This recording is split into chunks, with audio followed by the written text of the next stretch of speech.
Welcome. Thank you for joining me. Yay. Well, today we have a special edition of the Charlene Show. Last week, my friend Rachel sent me a video of something I did a number of years ago, 10 things I've learned about health, beauty, and nutrition. And as I was praying over that, I know that during this time, people are more concerned and more into health and nutrition than probably ever before. And so I have a special guest coming on, and you'll see him in a few minutes, but that's what we're going to talk about today. And let me just tell you, women are so, and not just women, men, they're very much wanting to give the best overall appearance that they can. Women, we're into beauty. We're into beauty. But may I tell you something about beauty? True beauty radiates from the inside out. And it's the same thing with health. True health is not what you really see on the outside. It's what's happening inside. True health is an outer reflection of inner homeostasis that takes place in the body. That's when the body organs are functioning at their peak performance. So today, that's what we're going to talk about. We're going to talk about how we can either begin our journey to health or continue our journey to health. So don't go away. Call your friends. Tell them to watch this today, and we'll be right back. Be prepared and prepare yourself, you and all your companies that are assembled about you, and be a guard for them. When it's time to be ready, it's too late to get ready. Loveland, join us on Sunday, June 26th at 1 p.m. for our next Emergency Preparedness Seminar, See Something, Say Something. Join us at our Fontana campus.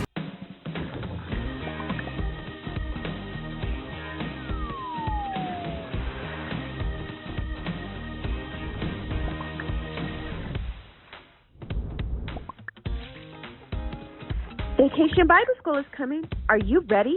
This year's theme is Making Waves, what you can do to change the world around you. Join us July 13th through the 15th at 6 p.m. each evening for a summer of biblical, wonderful fun. Bring your friends, your grandkids, your children, your kids, anyone you know in your neighborhood, and have them join our Vacation Bible School. It's going to be a great, fun, fantastic time for all. Hope to see you there. We still need volunteers to help with Vacation Bible School. You have the opportunity to sow into somebody's life for eternity. For more information, call the church office at 909-356-5683, Tuesday through Friday. Join Pastor Charlene this Wednesday at 6 p.m. as she interviews our own Chris Singleton, talking about his testimony with what God showed him with health and nutrition. You won't want to miss the powerful secrets that God revealed to Chris about how to take care of our bodies through the nutrition that God gave us. Join us this Wednesday, 6 p.m. at lovelandchurch.org and the Loveland YouTube as we talk about health and nutrition.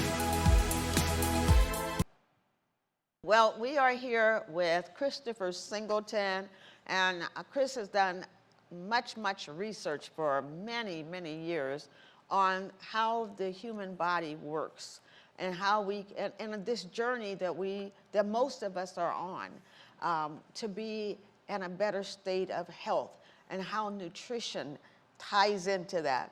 And Chris, one of the things you said was something I love, because I've talked about this so many times, that in America, so many times we just want to consume what looks good, tastes good, and smells good.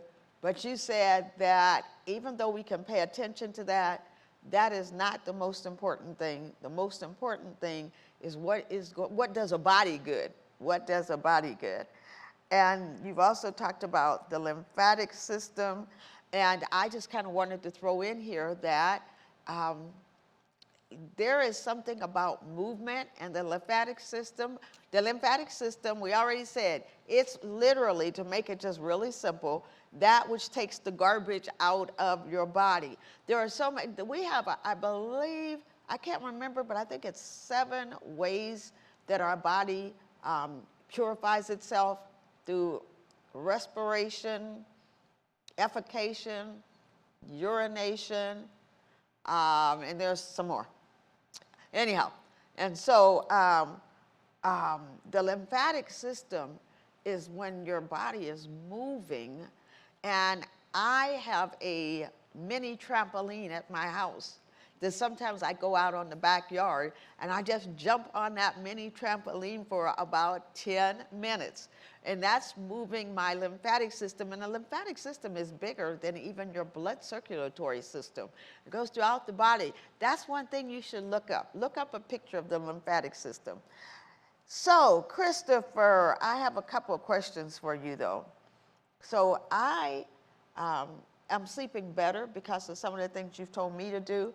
But there is an epidemic of insomnia in the United States right now. So many people just cannot sleep. And is there anything that people could do to help alleviate that situation?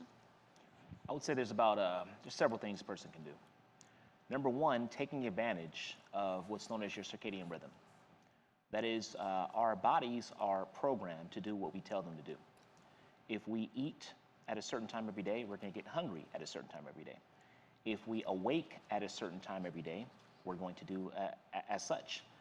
Think about it as when a person is used to waking up at 7 a.m. every day, and one night they stay up super late to 2, 3, 4 in the morning. Yet at 7 a.m. the next day, their body still wants to wake up because we're creatures of habit in that sense.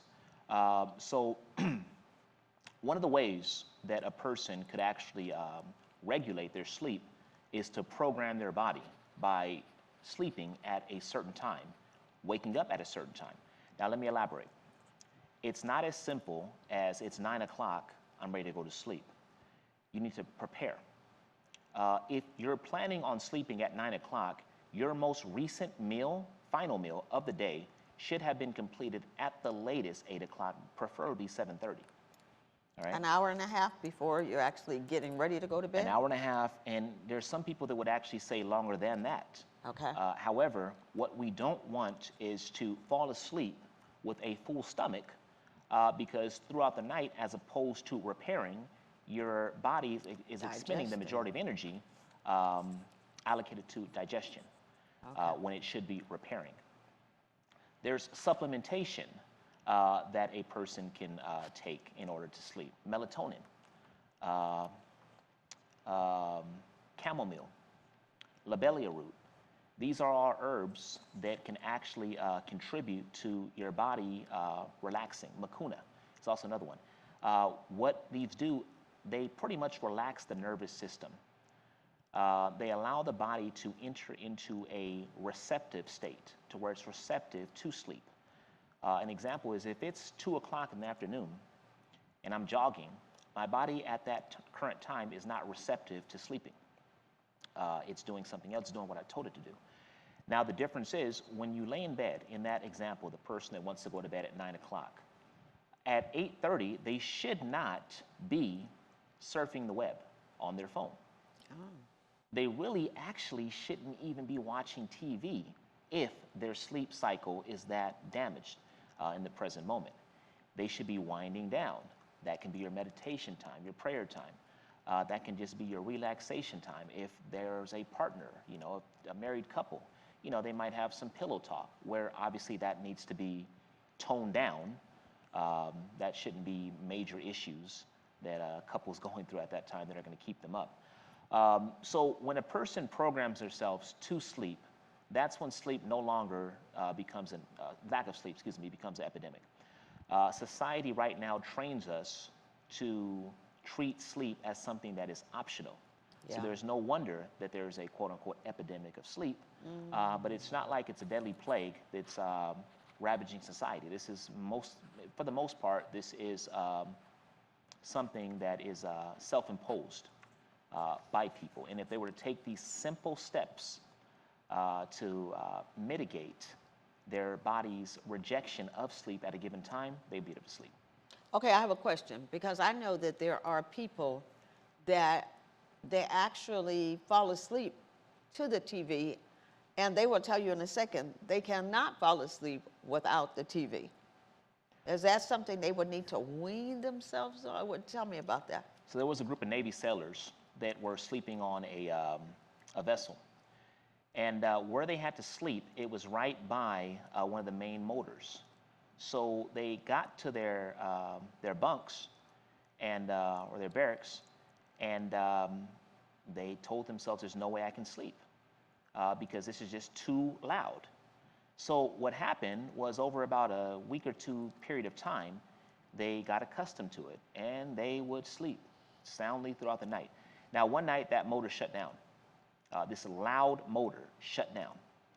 The moment it shut down, they all woke up because their bodies had been conditioned to associate that sound with sleep.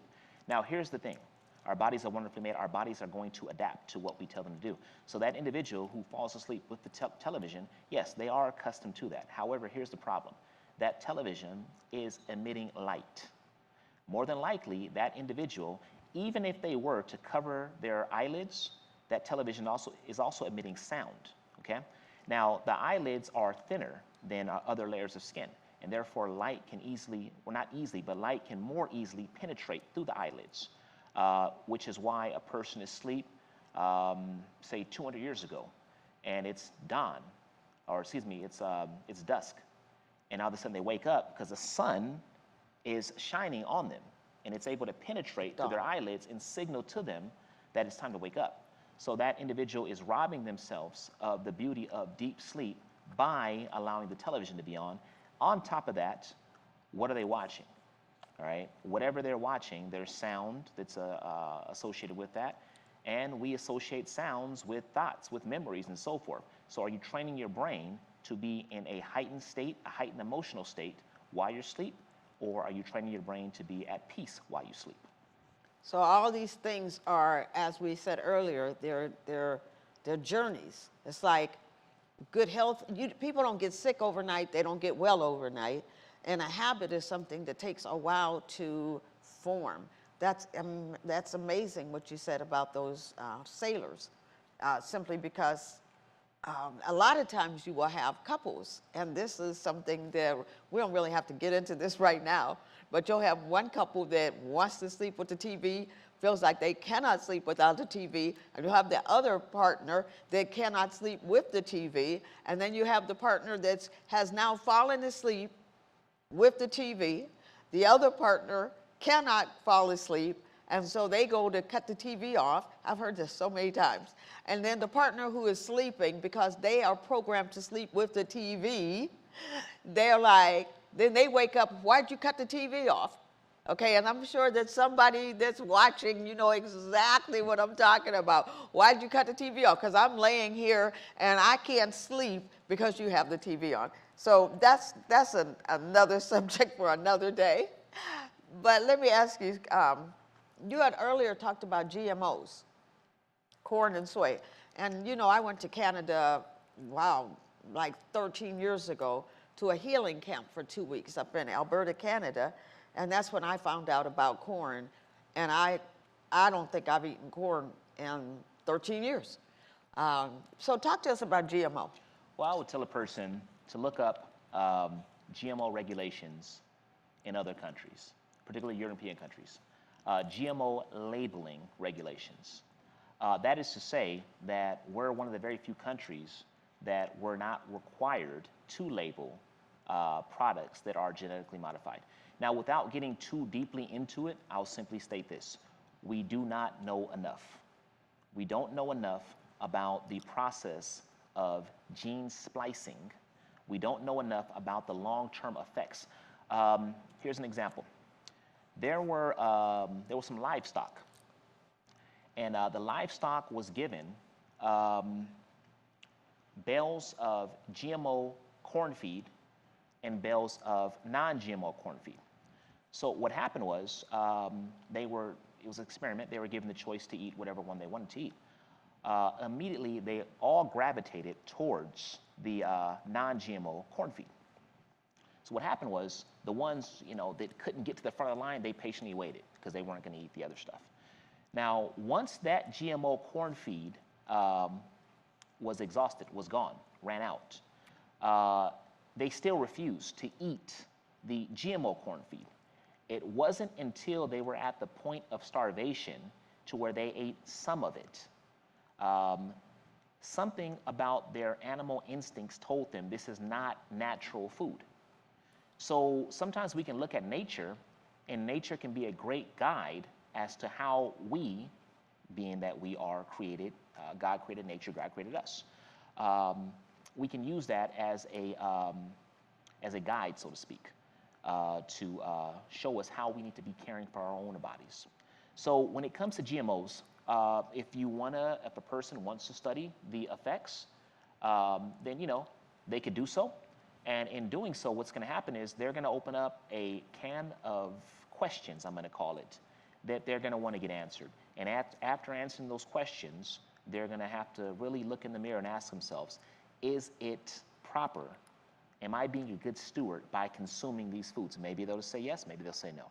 So with those GMOs, genetically modified organisms, it's food that your body does not know what to do with. Is that correct?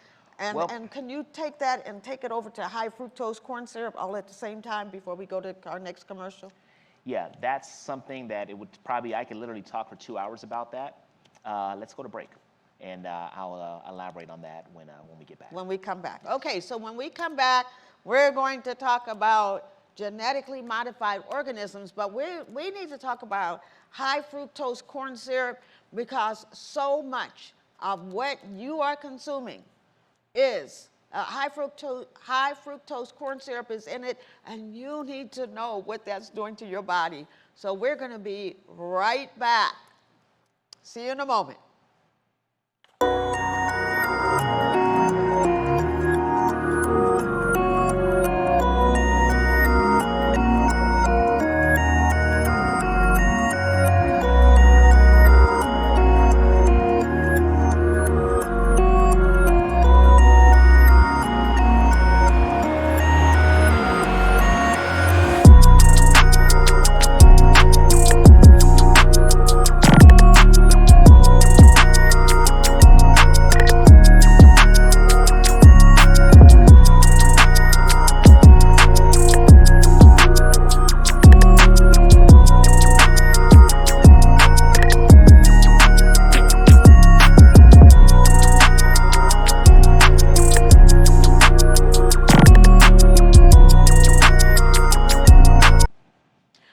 Welcome back. We are here with Chris Singleton. And as you know, in this last segment, we were talking about genetically modified organisms. Those are on food, it's GMOs. And so we were asking Chris to give us a rundown on what that is, because we want to leave this show and you have some information that you can take, and then you can do your own research and just add to that. And one of those things we are talking about with Chris, besides the GMOs, are high fructose corn syrup. High fructose corn syrup that is in our beverages and our food, et cetera, et cetera, et cetera. So Chris, talk to us about those two things, please.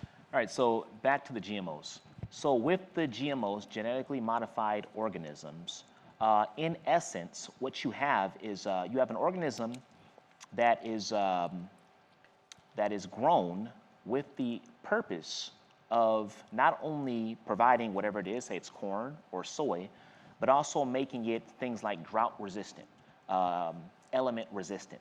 So for instance, if I'm gonna grow a field full of corn, I have to worry about pests that are gonna eat up my crops. Well, if I'm able to somehow create corn that actually produces pesticide part of the corn, then I don't have to worry about that anymore. And that's exactly what's happened with 93% of the corn in the United States. Whereas a company called Monsanto, they discovered a bacteria that was resistant to all of their sprays, all of their Roundup and so forth. So what they did was they took the DNA of that bacteria and implemented it into the corn. So therefore, the corn started to produce the same pesticide-resistant qualities that bacteria also produced. And therefore, that was, two birds and one stone. I have the corn, and I don't have to, worry about my crops being devastated by pests.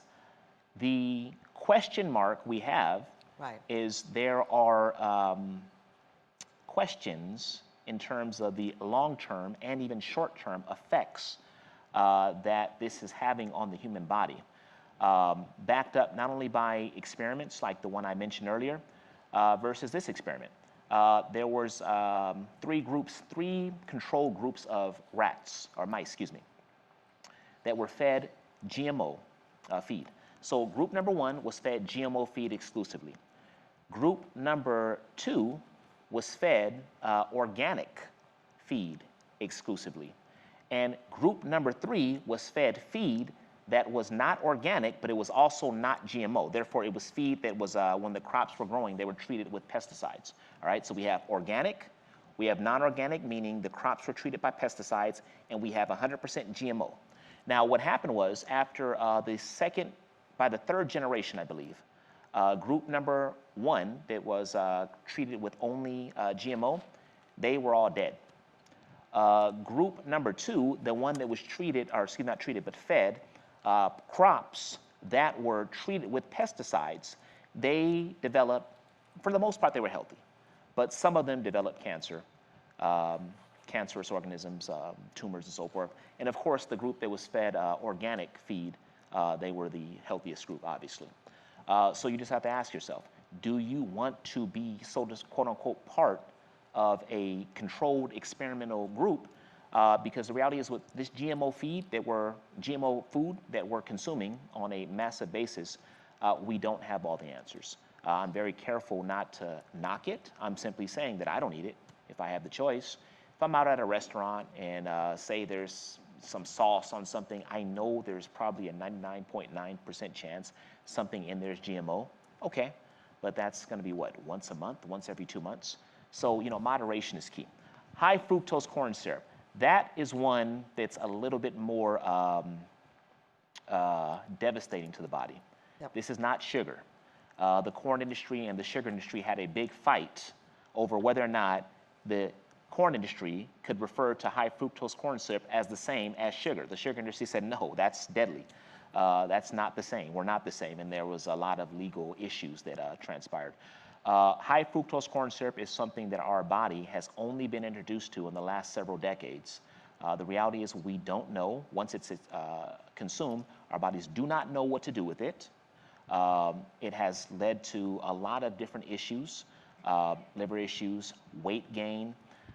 There's no coincidence, or excuse me, there's no mystery as to why, when you go to other countries, I've lived in several countries, and you don't see obesity at the rates you see it here in some of the countries that I've been to. And it's not because they're starving, they eat. It's just what they're eating is a whole lot more natural. It's a whole lot more centered and close to what God gave us as opposed to what man is attempting to give us in the quest to maximize profits. Whereas high fructose corn syrup costs about a third of what sugar is going to cost. So manufacturers, food manufacturers are taking this into consideration, and they're making it very convenient. How do you avoid high fructose corn syrup? You simply look at the labeling on what it is that you're drinking or eating. A lot of your sauce, a lot of your ketchup. The first ingredient, second ingredient, first is going to be water, second is going to be high fructose corn syrup.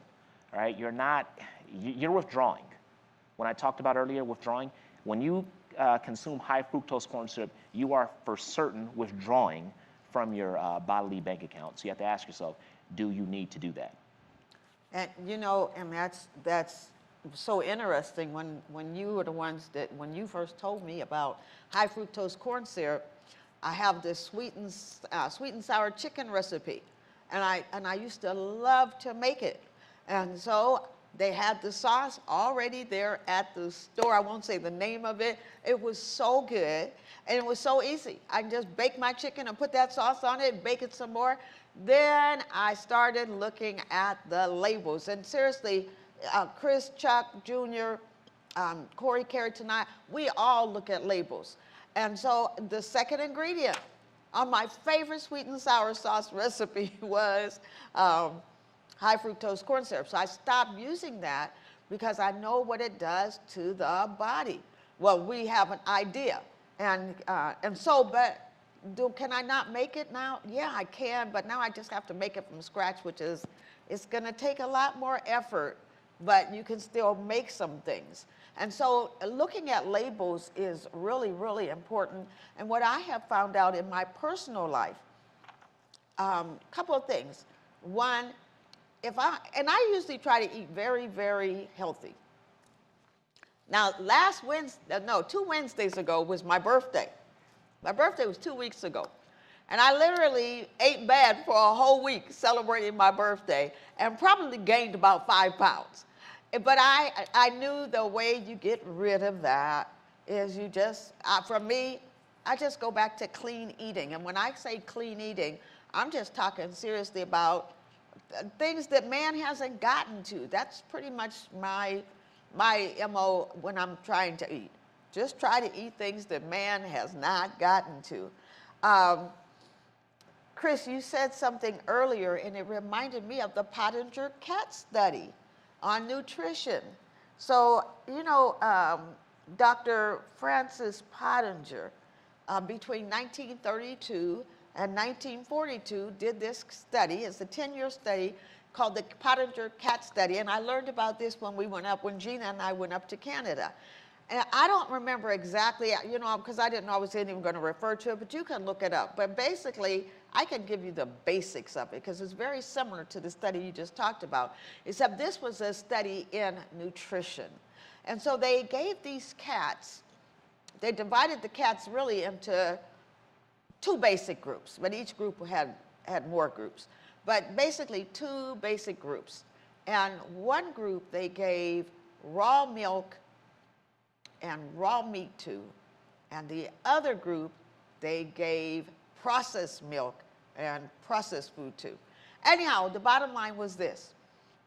The first generation of cats, he didn't see a whole lot of change.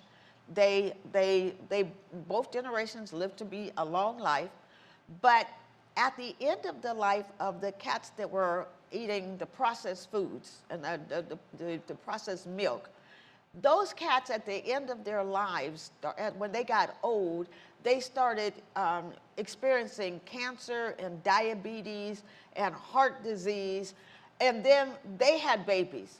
That second generation of cats, the one, in the first generation, the cats that ate good, they just lived a long life, and one day they just laid down and died. They did not die from disease. Second generation, the group that ate the good stuff, once again, they lived to be old, no diseases. But the second generation that was eating the processed milk and food, they started developing diseases in their middle life. The third generation of cats, same thing. The ones that were on good stuff, they lived to be a long life. One day they just laid down and died, which is really how we should be. And the third generation of cats, their children, in their youth, they were getting diabetes and heart disease and the same diseases that people get. The fourth generation of cats, there was a fourth generation of cats, but they did not live very long, and the ones that did live were infertile. And so that just it's a far-reaching study, but it just gives some examples of how nutrition affects us as people. We just can't get away from the fact that God says that God has given us food, good food, and when we violate it. But I love how you put this. I will start thinking about this when I'm eating from now on, about the deposits. What am I depositing in my body? And then when I do a withdrawal, because for me, just so you know, and I do recommend this to people, this is just my recommendation. I eat whatever I want to eat on Sunday. Sunday is my cheat day. Whatever, anything I want, I eat on Sunday. Because this is what will happen, and this has happened to me before. You want something, but you know it's unhealthy. So you're saying, I'm not going to eat that, I'm not going to eat that. So you're eating something, and it doesn't satisfy that which your body is craving for whatever reason, and then you eat something else, and at the end of the day, you've eaten all this stuff, you still go and then you eat what you wanted to eat in the first place, but now you've consumed all this other stuff. So like I said, for me, if it's like Friday and I want a piece of sweet potato pie, or if I want just something that's a sugary dessert, and I'm not really that much into sugary desserts, but if I want something, okay, I'm going to eat it. Like I normally don't eat catfish or any type of scavengers. I don't eat that. I normally don't eat fried chicken or fried anything. But if it's on Friday, Wednesday, Thursday, Friday, and I just really want a piece of fried chicken that I know is going to take a withdrawal, as he put it, I know that Sunday is coming, and I can have that on Sunday. I don't have to break my regimen during the week. And 9 times out of 10, when Sunday comes, I don't even want it anymore. But if I do want it, Sunday's going to be the day. So I just tell people, check your own discipline. And if you can eat like him all the time, and he's the picture of health, and I'm his mother, so I know it wasn't always like that. He's the picture of health. And so I recommend that. We are going to go to, well, do you have anything to say to that? Because we're going to go to one more commercial, and then we're going to wrap up this show. I would say that with the deposits and the withdrawals, I would say make sure you pace yourself. If you're going to go on a journey of health, make sure you pace yourself. That's very, very important to avoid burnout, to avoid frustrations, and to be able to monitor your progress. And I do believe that anybody can go on this journey. Ask yourself this question. Are you the type that you look to external things to mask the internal? That is, Ooh. I'll elaborate on that when we come back. Wow. Yes, we will come back and talk about that in a second. I do want to tell you that for those that choose to drink soft drinks, sodas, as we called it growing up in Pennsylvania, pop, they are filled with either high fructose corn syrup or just sugar. And they can never take the place of some good old-fashioned water. Actually, let me just say this before we go to commercial. Because when I taught this series, now some of what I taught in this series is coming back. When I taught this series, 10 things I've learned about health, beauty, and nutrition. When I taught this series, I told people, listen, if you're going to go on a diet and cut down on your calories, and that's a whole nother subject too, and you're not drinking water, you might as well just eat, because you're not going to flush all that stuff out of your system that's already in there. And before we get to that internal, one more thing that I do want to say. When Christopher was talking about digestion, your gut is, what is it? It's like 85% of disease starts in that's what studies are showing, starts in your gut. And part of that is because people are so rushed.